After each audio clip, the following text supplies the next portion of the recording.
ได้แต่เข้าใจเมื่อเธอเจอใครที่ดีเจ็บมากมายเท่าไร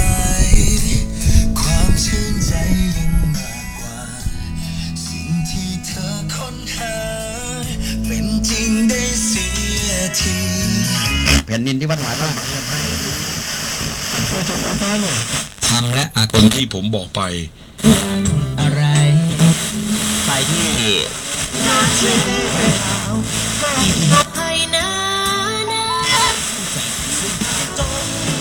ใหญ่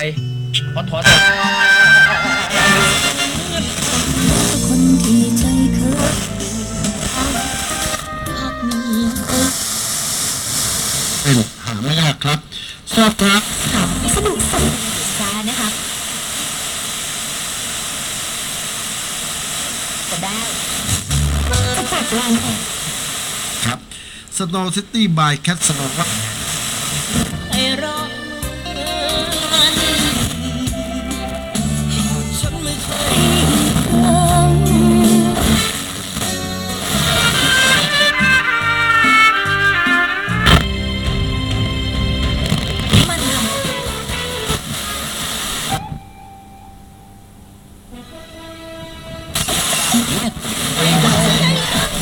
สวัสดีครับให้ครูอังคณาแล้วก็ยังมีกรมวิทยาศาสตร์กระทรวงบริการที่สอง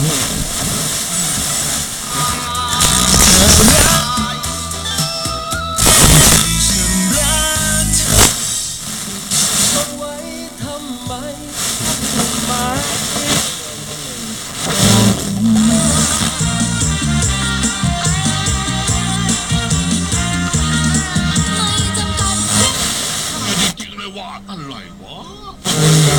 เพียงรอเป็นตลอดสายยันด้วยมาที่เคยฝันไว้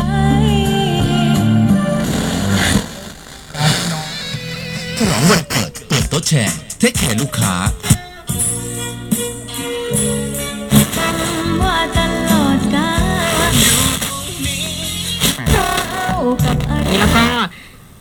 ยังมีอีกนะคะคือเลแบนของแท้จากบริษัทเลแบนโดยตรงเนี่ยลดถึง 40% อันนี้คุณโอ๋เจ้าของร้านก็ขยายโปรอันนี้ออกไปนะคะเบื้องต้นไปตรวจวัดสายตาฟรีด้วยเครื่องมือที่ได้มาตรฐานกันก่อนแล้วก็พบผู้เชี่ยวชาญด้านสายตาที่จบทางด้านออปติเชียนแนะนำว่าปัญหาสายตาของคุณค่าสายตาของคุณเนี่ยตรวจวัดออกมาแล้วยังไงหรือว่าปัญหาเดิมที่มีอยู่หรือจะไม่ต้องการจะให้มีปัญหาเพิ่มเช่นพวก